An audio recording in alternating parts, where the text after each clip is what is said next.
नमस्कार, मैं सुभाष मिश्रा और आप देख रहे हैं तीसरी आंख न्यूज़ 24। आज हम फिर आशियाना क्षेत्र में आने की कोशिश कर रहे थे कि तब तक फिर पता चला कि कल की जो समस्या थी वो जस की तस बनी हुई,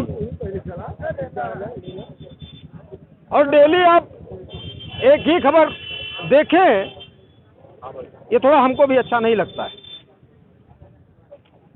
लेकिन मजबूरियां ये हैं कि इन जैसी कंपनियां जो हैं वो लोगों का हक मार के बैठी हैं, इसलिए डेली हमको कवरेज करना पड़ता है।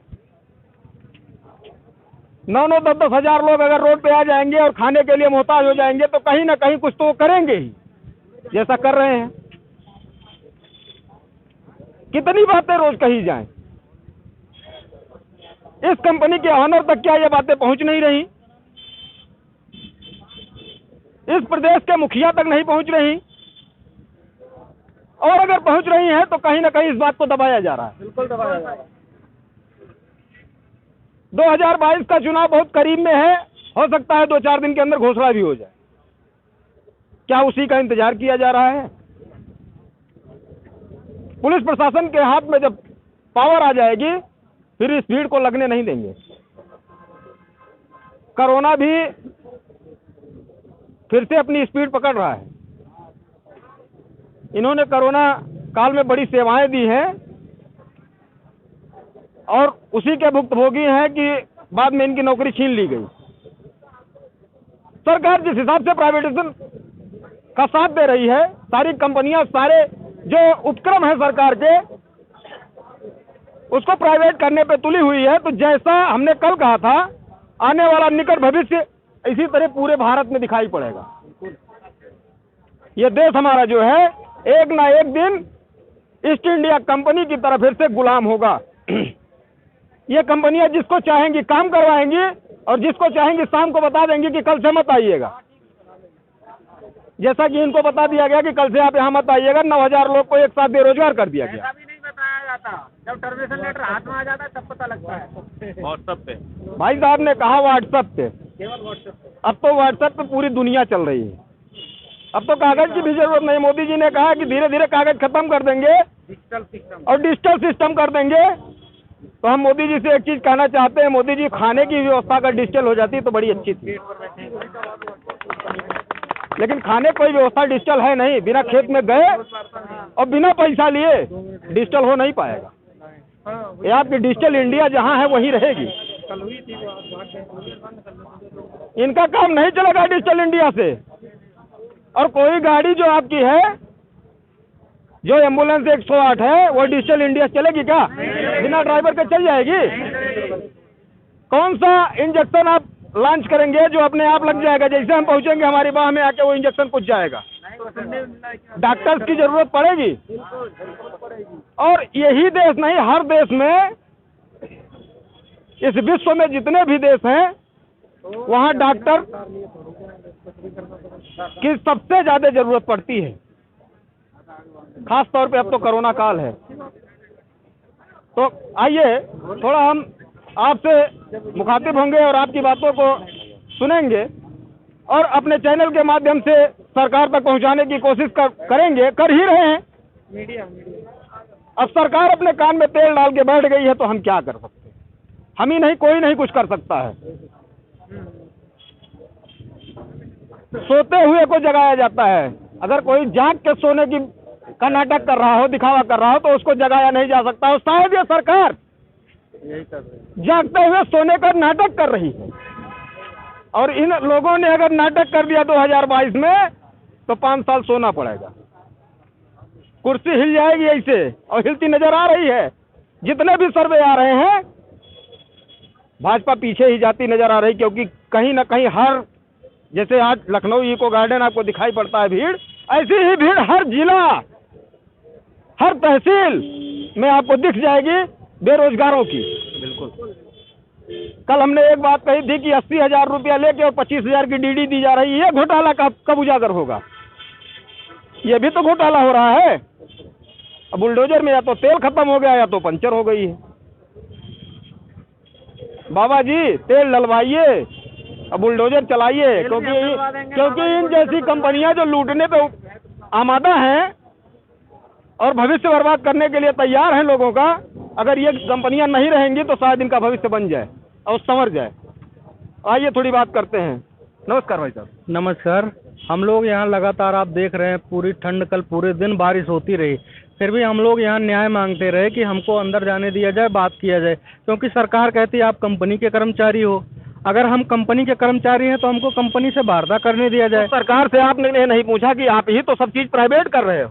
बिल्कुल, सरकार को यही सोचना होगा कि जो सरकार बैठ के सदन में कानून बना रहे हैं, अगर उत्तर प्रदेश में कहीं भी न्याय व्यवस्था है तो इन कर्मचारियों को न्याय मिलना चाहिए। श्रम विभाग के 8-8 बार नोटिस देने के बावजूद भी ये कंपनियां श्रम विभाग नहीं जाती, और हम न्याय मांगने के लिए अगर कंपनी के गेट पे आते हैं तो आप देख लीजिए कंपनी कितनी बड़ी बाउंसरों की फौज खड़ी कर देती है।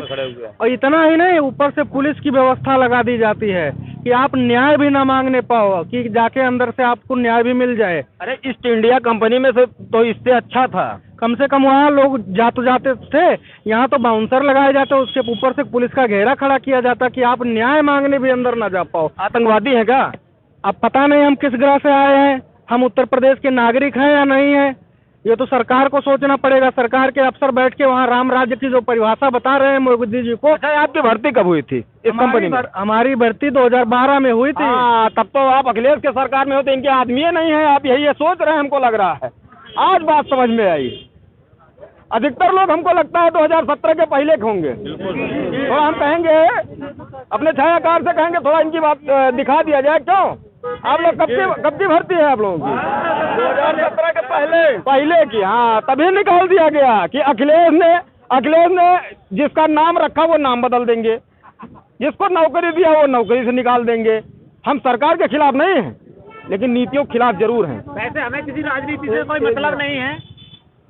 आपका पहले तो बहुत बहुत धन्यवाद। कम से कम आप उन गोदी मीडियाओं में से नहीं है जो यथार्थ को दिखाने में डरते हैं, बिकाऊ मीडिया में नहीं है। इसलिए हमारा संगठन आपका तहे दिल से शुक्रिया अदा करता है। धन्यवाद, हमारे चैनल की तरफ से आपको बार बार धन्यवाद।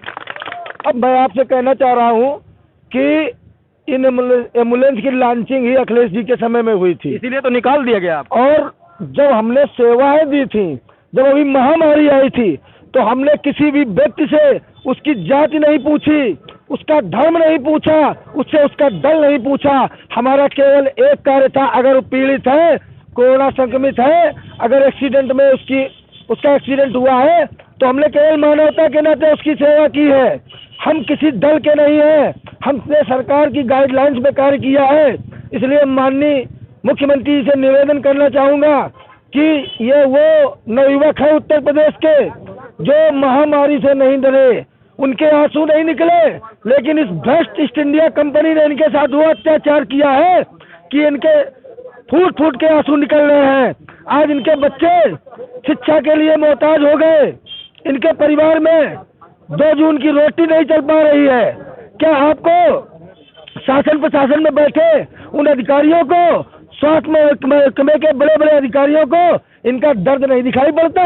ये प्राइवेट कंपनी क्या अथॉरिटी है? अगर इसको टेंडर दिया तो सरकार ने दिया, स्वास्थ्य विभाग के अंतर्गत दिया गया, NHM के अंतर्गत दिया गया, के लिए बढ़िया ब्रीफकेस गया होगा, आपको नहीं पता है। और ये इतना बड़ा भ्रष्टाचार कर रही है। योगी जी कह रहे हैं कि हम तो जीरो बैलेंस पे काम करते हैं। अरे तो लाओ बुलडोजर और इस बिल्डिंग पे लगा के इसको गिरवा दीजिए, क्योंकि ये MP पार्टियों के खून पसीने की कमाई के भ्रष्टाचार से पैसा पैदा करके ये अपने आशियाने बंगले बनाते हैं, और हम लोगों को 10-12 हज़ार रुपए देने में इनकी अच्छी तैसी हो जाती है। हमें नौकरी नहीं चाहिए, हमारा पूरा PF का, ESI का और हमारा 4 घंटे का 2012 से अभी तक ओवर टाइम पड़ा है, और पूरा हिसाब कर दीजिए, हम लोग अपने अपने घर चले जाएंगे। भाई साहब ने कहा इनका ही पैसा इनको दे दिया जाए, तब भी ये घर चले जाएंगे।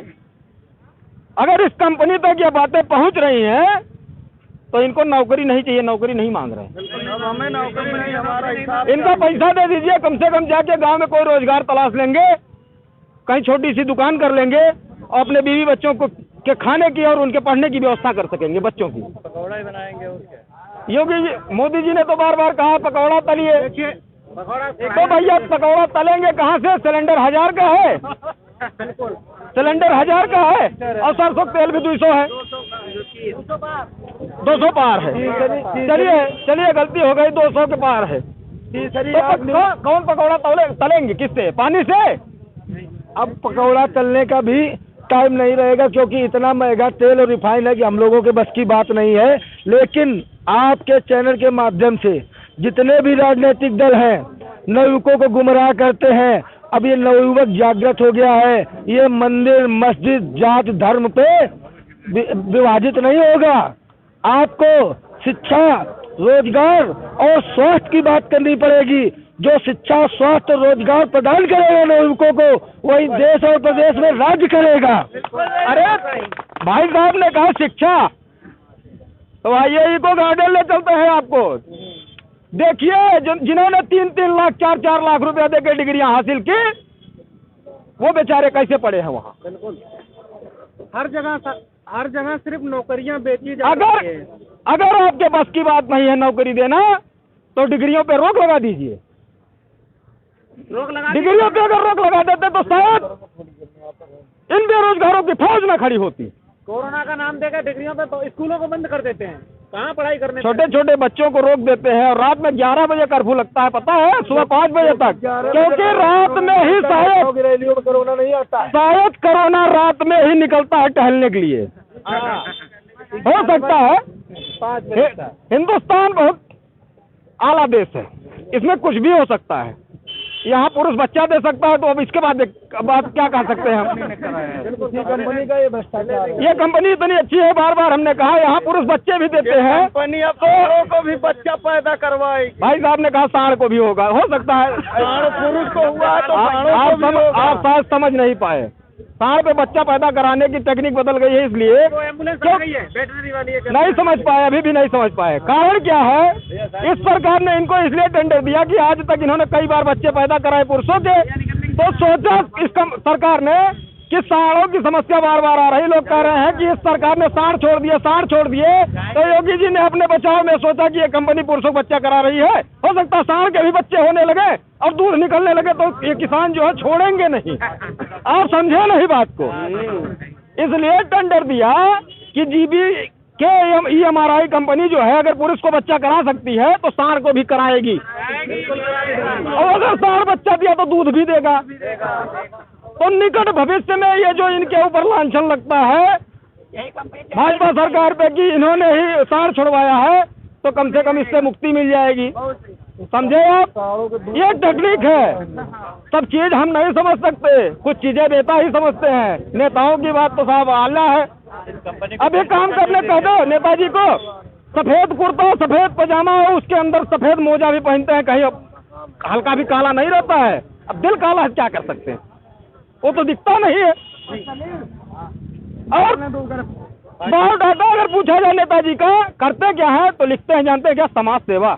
आपने समाज सेवा की है, इसीलिए तो यहाँ खड़े हैं। अरे भाई नेता बन के की है नहीं की है? समाज सेवा की है और मरीजों को उठाया 1 मीटर से कम दायरे में जाके। लेकिन आपके बायोडाटा में समाज सेवा लिखा जाता है?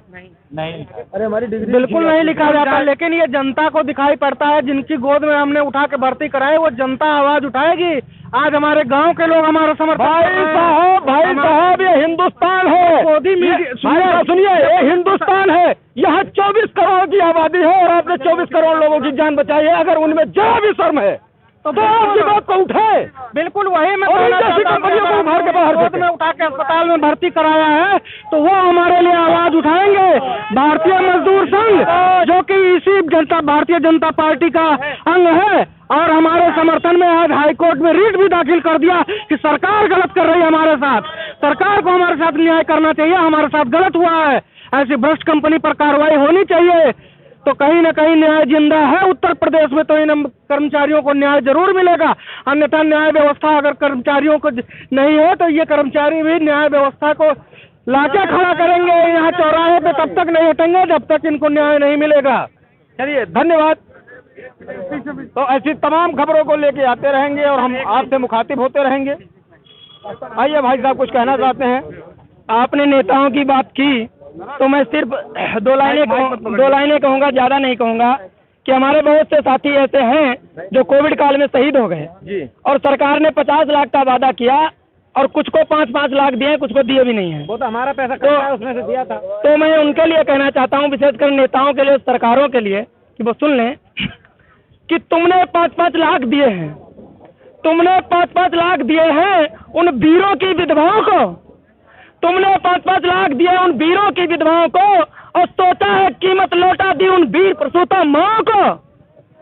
लो, विशेषकर मंत्रियों के लिए, लो तुमको हम 20 लाख दे देंगे, तुम किस्मत के हेठों को, और हिम्मत है तो मंत्री भेजे एम्बुलेंस चला ले अपने बेटों को। बहुत सही आपने कहा। किसी मंत्री, किसी नेता का बेटा कभी फौज में देखा?